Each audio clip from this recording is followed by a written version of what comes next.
Welcome to the Great Detectives of Old Time Radio. From Boise, Idaho, this is your host, Adam Graham. If you have a comment, send it to me, box13@greatdetectives.net. Remember, you can follow us over on Twitter at Radio Detectives. And become one of our friends over on Facebook, facebook.greatdetectives.net. So with that, let's go ahead and we will take a listen. Stay tuned for Nero Wolfe. This Sunday marks the premiere of The Big Show on NBC. Not just any big show, it's the big show. NBC's hour and a half of comedy, music, and drama. The best of each. The Big Show will be heard every Sunday afternoon over most of these stations, with Tallulah Bankhead as Mistress of Ceremonies. Your stars for this Sunday's broadcast include Jimmy Durante, Fred Allen, Ethel Merman, Frankie Lane, Mindy Carson, Meredith Wilson, Danny Thomas, and hosts of others. All this and Tallulah, too. No wonder it's The Big Show. My boss is the smartest and the stubbornest, the fattest and the laziest, the cleverest and the craziest, the most extravagant detective in the world, Nero Wolfe.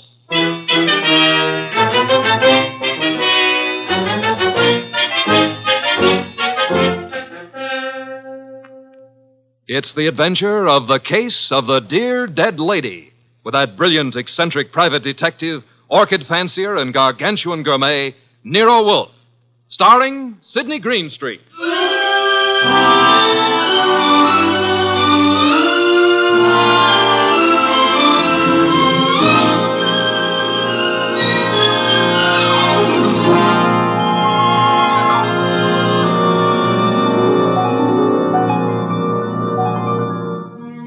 Nero Wolfe had just come downstairs, having tended to his precious orchids. He was, as usual, seated in the library, which served as the office. He had just dialed a phone number, and, with his eyes closed, was leaning back in his specially built chair, which was big enough for two, but not two of him.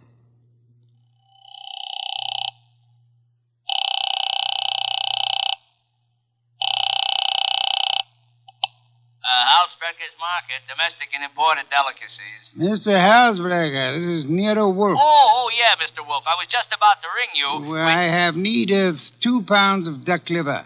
I do not, of course, refer to the commercialized Strasbourg pâté. Well, I appreciate the order, Mr. Wolfe, but... Next, my cook Fritz informs me that we will require 3 fine fat geese. Look, Mr. Wolfe, there's a little matter of an unpaid You bill. might add 12 cases of beer, a bushel of Vermont apples, green for stuffing, and a gallon of Marquesa Patricia Roman oil. Mr. Wolfe. In addition, Fritz has listed 6 dozen eggs, 4 braces of Sussex woodcock, and a few pounds of Westphalian ham. You have all that? Well, I can get it, Mr. Wolfe, but my Thanks bookkeeper... very much, Mr. Halsbrecher. That will be all. Now... Now then, Archie. Yes, boss? You seem to be worried. Oh, I am. This means, naturally, that I'm supposed to handle Halsbrecher's delivery boy when and if he shows.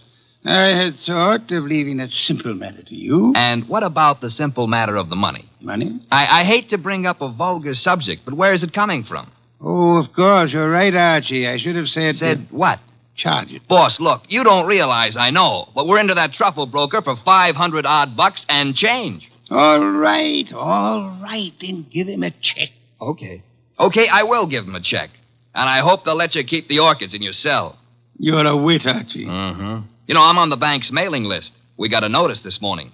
You don't mean... Oh, but I do. Again? Yeah, you just can't take money out of an account, boss. Sometimes you gotta put some in.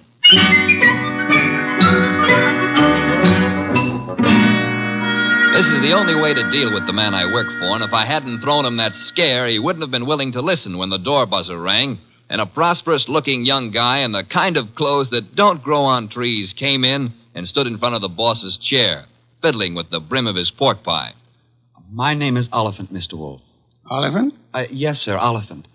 I am the spiritual leader and guiding head of a small religious group known as the Seekers of the Inner Power. I see. Also a man addicted to marrying neither wisely nor well, but often. You read the papers. I do. Mr. Wolfe, I am as aware of my sin-ridden past as anyone else is. The point is that I'm no longer that kind of man. Even a person such as I can see the light in time. Good. Might I ask why you've come to see me, Mr. Oliphant? I need your help, Mr. Wolfe. Concerning? A certain young lady with whom I'm deeply in love. Oh, I beg you not to confuse the present emotion with any of my earlier escapades. What I feel for Miss Dana is the pure and righteous glow of an upright seeker of the inner power. I promise to look on you as thoroughly redeemed, Mr. Oliphant. Proceed. Oh, by the way, do I recognize the name of your young lady as a Park Avenue socialite, an amateur swimming champion? Yes, but she's sweet, wonderful, beautiful. I've asked her to marry me, and she's given me some hope. In time, I fully expect to make her my wife. Well, then where's the problem?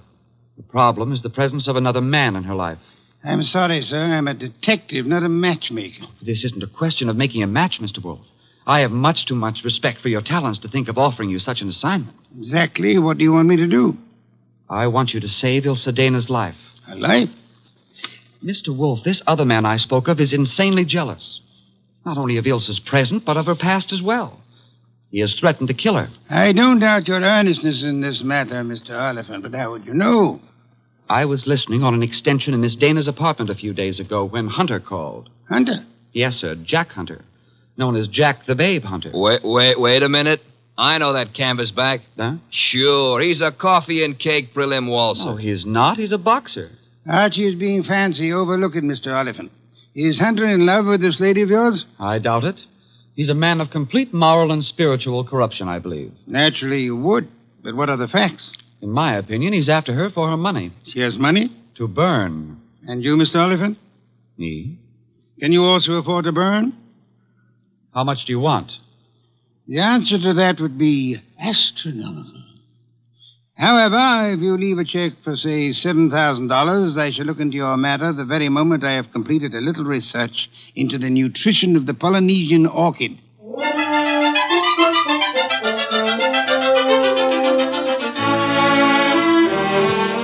Oliphant's check gave our bank account a slight blood transfusion.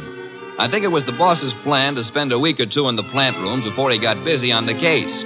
And he'd have done it, too, if that phone call hadn't come in about a little after 9, just after Wolfe had polished off one of Fritz's dinners and was settling back with a stein of beer in his hand. Don't disturb yourself, Archie. I'll get it. Now, well, look out you don't strain yourself, boss. You got to straighten out an elbow to reach that receiver. You have an unfortunate flair for mixing humor with impertinence, my friend. Hello, Nero Wolfe speaking. This is Ilse Dana, Mr. Wolfe. How do you do, Miss Dana? We were discussing you only this morning. So I've heard. Through whom? Ted Oliphant. I see. The young man seemed to be quite worried about you. The young man should tend to his own affairs. Said you were in some danger. I know what he said, and not one word of it was true. Oh? I'd like to talk to you, Mr. Wolfe. I'm sure it'll be an immense pleasure. Where do you live? I have an apartment at 22 Blanton Street. Could you be here soon? I could be there in a quarter of an hour, Miss Dana. By proxy, of course.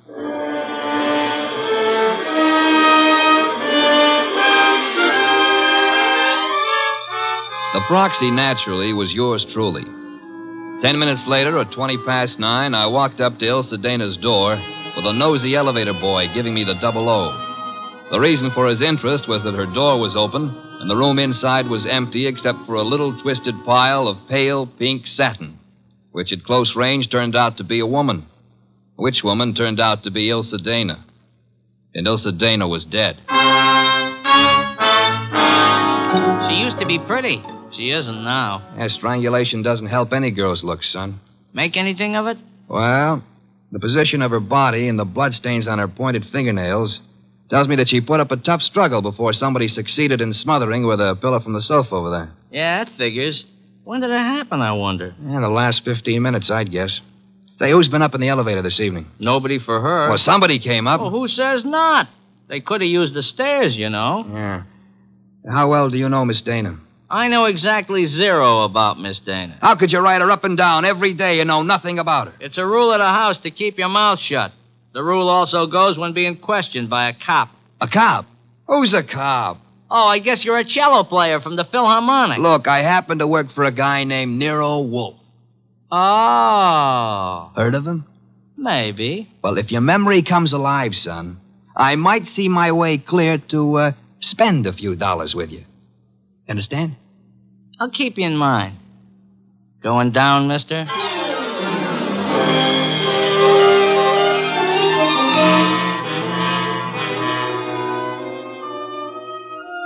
I spent time trying to get sense out of the superintendent and a set of chambermaids, but they were as quiet as a ballpark on Christmas Eve. Then I called the cops and told them about Oliphant and Hunter. By the time I got home, the house was dark and Nero Wolfe was sleeping. Next morning, I gave him the details while he drank 3 bottles of beer.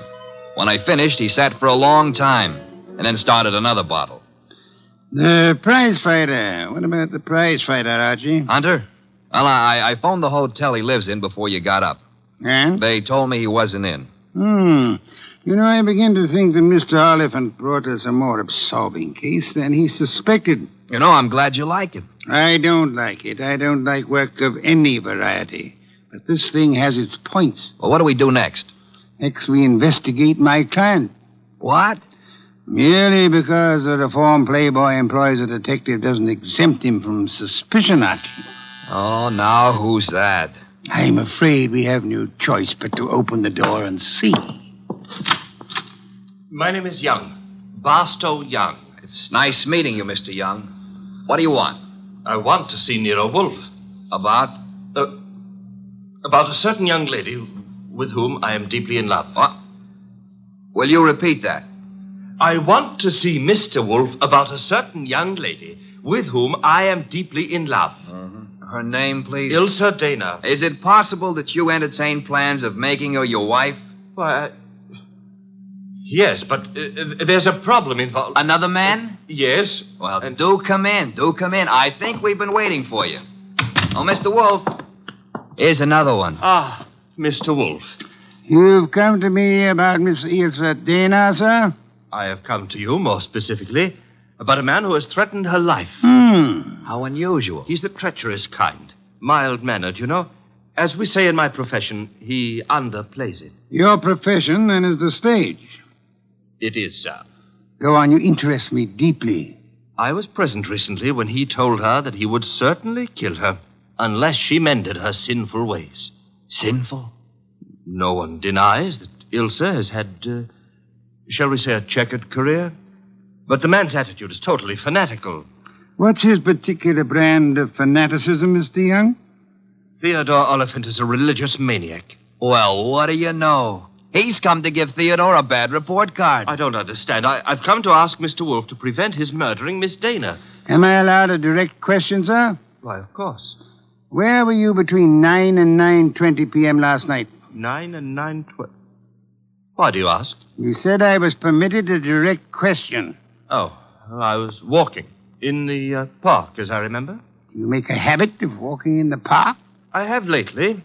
I'm preparing for an important role in a forthcoming production. What's so important about last night? From your point of view, a great deal, sir. Well, what do you mean? Last night, Miss Ilsa Dana was murdered. What? Mr. Goodwin here discovered the body. No. I'm afraid I must insist, Mr. Young. Why are you looking at me like that? Are you accusing me of... I have accused you of nothing, my dear sir. Well, now, look, you're making a mistake. Oliphant killed her. You may be sure of that. I have your word. I know him. He was trying to reform her, wanted to make her a devout follower of his cult, the Seekers of Power. I heard him tell her to her face that if she refused redemption, he would see to it that she didn't live on in her wickedness. You could produce other witnesses? You know, in your own smug way, you're as detestable a character as I have ever had. All right. Let's everybody take 5. Yeah? Nero Wolfe? He's busy. This is Archie Goodwin. You'll do, Goodwin. This is Jack the Babe Hunter. Oh? How are you? Great. Except the cops seem to want to talk to me about some murder fandango because, as I get it, you named my name. You got it wrong. I doubt it, and I'm coming over there to set you straight.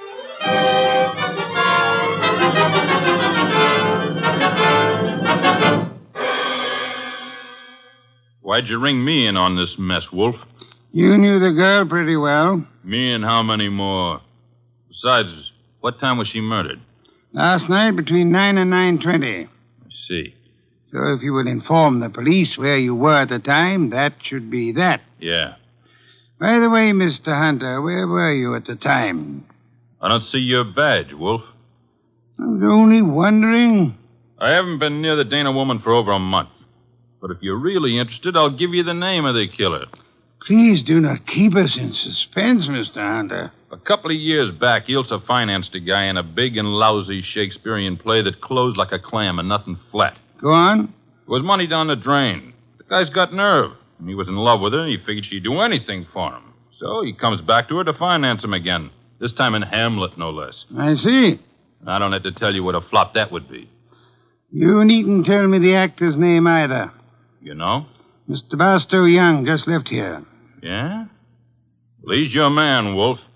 He got so sore when she told him she wouldn't toss any more moolah into his broken-down career, he went off his rocker and tore it down. Your reason for thinking so? I met him on the street one day, and he started beefing to me with blood in his eyes. It's all I could do not to punch him. The results might have been less fatal if you'd followed your instincts, sir. I couldn't. Guy's built like a broomstick. He's weak as a cat. Hit him once, he'd crack like dry plaster. I see. What's on your mind? This man you're accusing of Miss Dana's murder, Mr. Hunter, he was very much in love with her. She was thinking about marrying him, he said. He said? Yes, he did. I heard him, too. He was talking through his skull cap. Ilsa wasn't going to marry anybody. No? No, she couldn't. Why couldn't she? Well, she just couldn't, that's all. So long.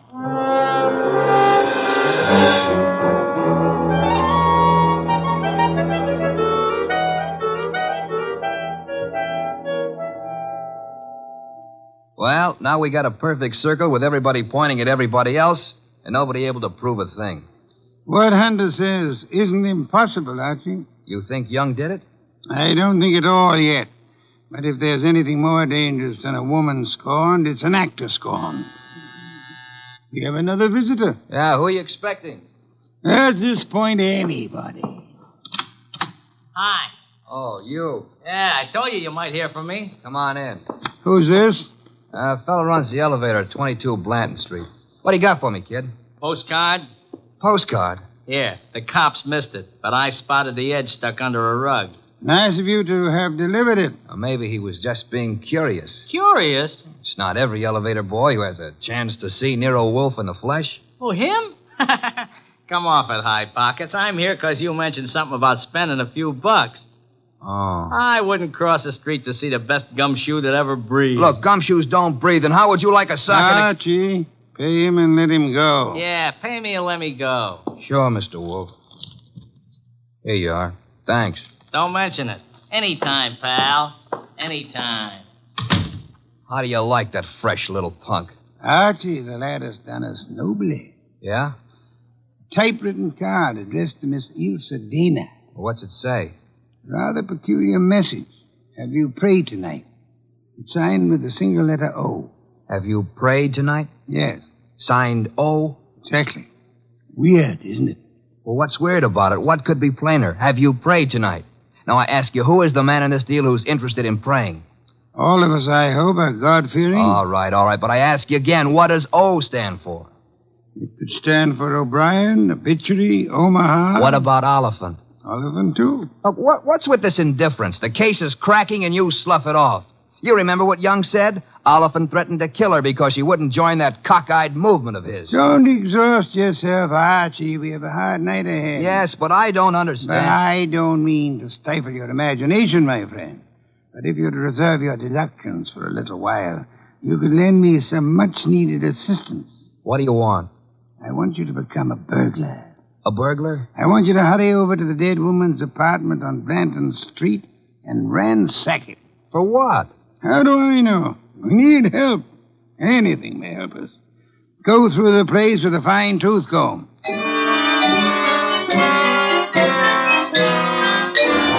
I tore the late Miss Dana's apartment to shreds, but I saw nothing. Then, just as I was about to give it up as a bum job, I noticed a little writing desk in the living room. Pried loose the lock and spotted something among a pile of papers that belonged to no well-to-do flat. It was a pawn ticket, lot 8N046, and the address was a pawn shop around the corner on 6th Avenue. It wasn't more than 90 seconds later that I walked into the joint and tossed the ticket across the counter. Oh, yeah, this, want to redeem it. And fast, huh, Pops? That's nothing that's worth much, mister. No? No. Oh, what is it? This? Small steel filing box. Oh. Anything in it? I don't know. Come to me locked, never been able to get it open.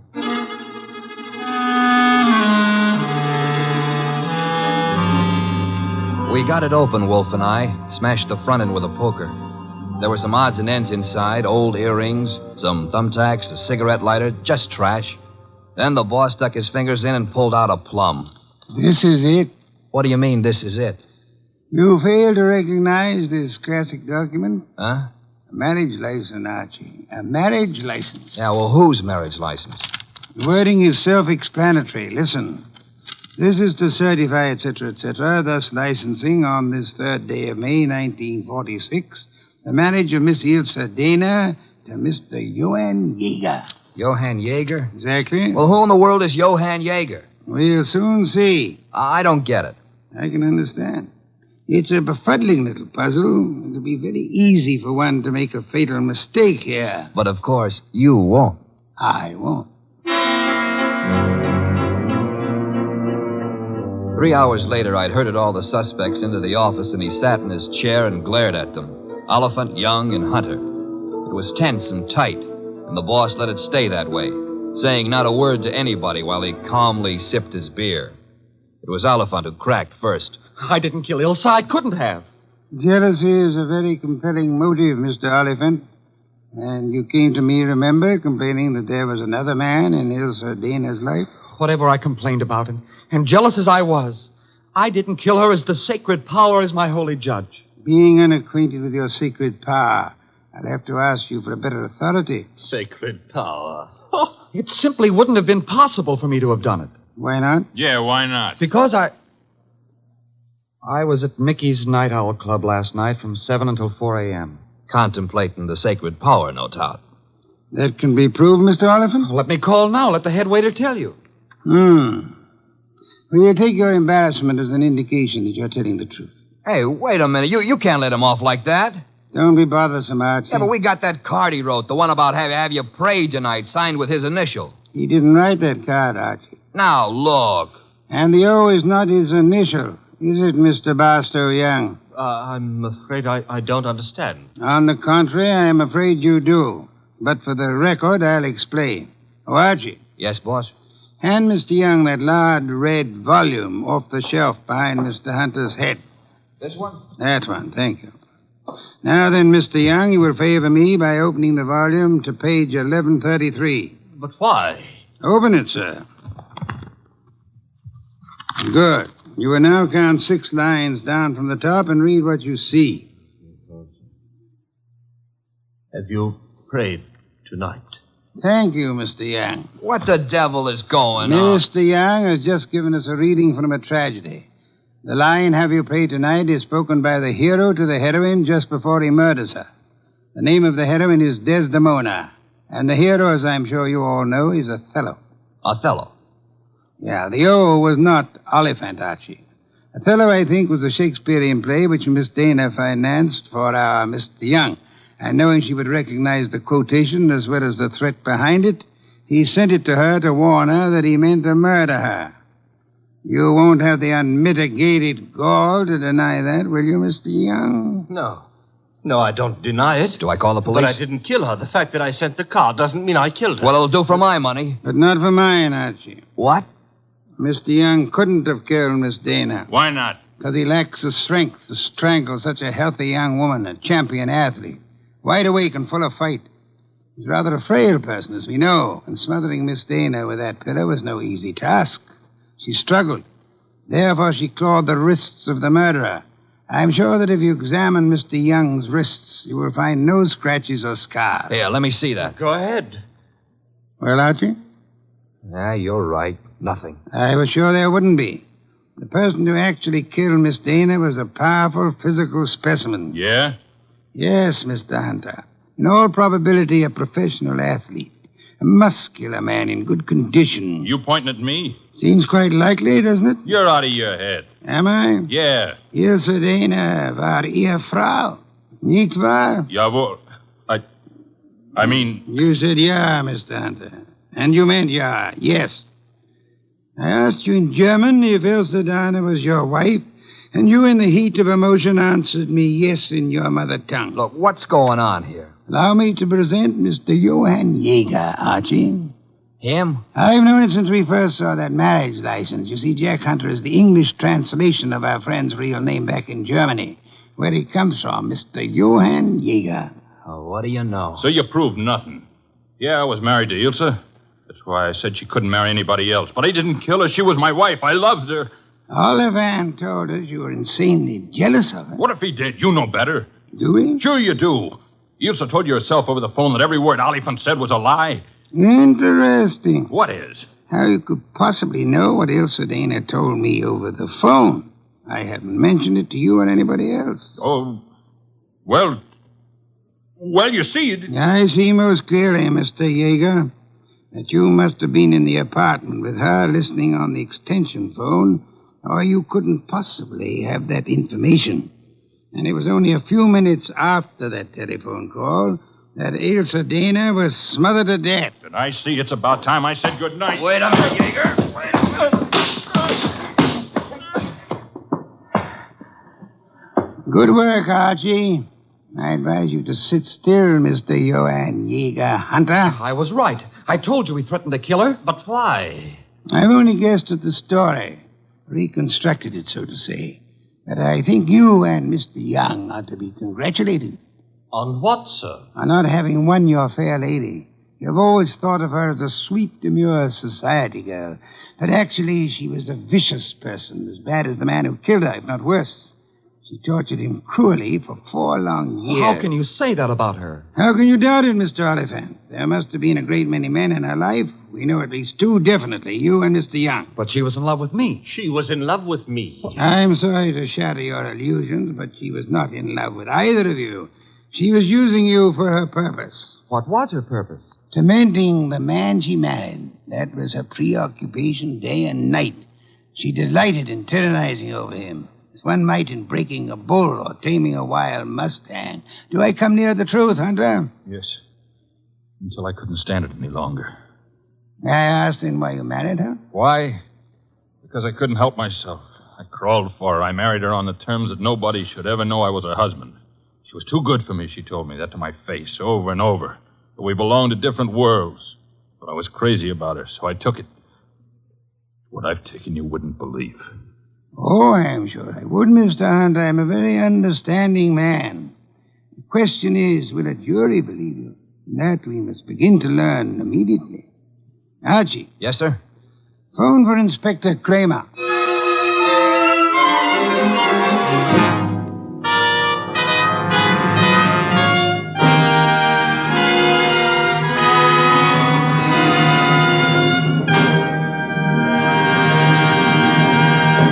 You have been listening to The New Adventures of Nero Wolfe, starring Sidney Greenstreet.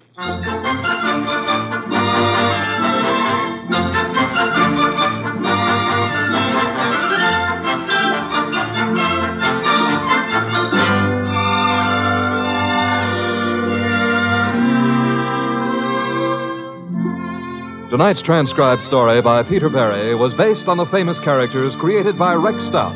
This is an Edwin Fadiman program produced and directed by J. Donald Wilson. In the cast were Herb Ellis as Archie Goodwin and Lee Millar, Marna Keneally, Larry Dobkin, Barney Phillips, and Jerry Hausner. Next week at this same time, Nero Wolfe and Archie will bring you The Case of the Headless Hunter. Don Stanley speaking.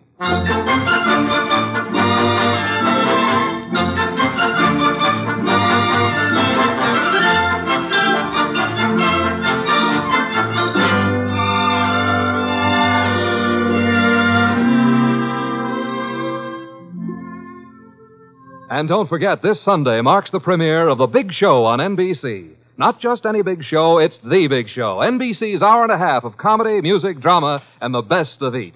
The Big Show will be heard every Sunday afternoon over most of these stations, with Tallulah Bankhead as mistress of ceremonies.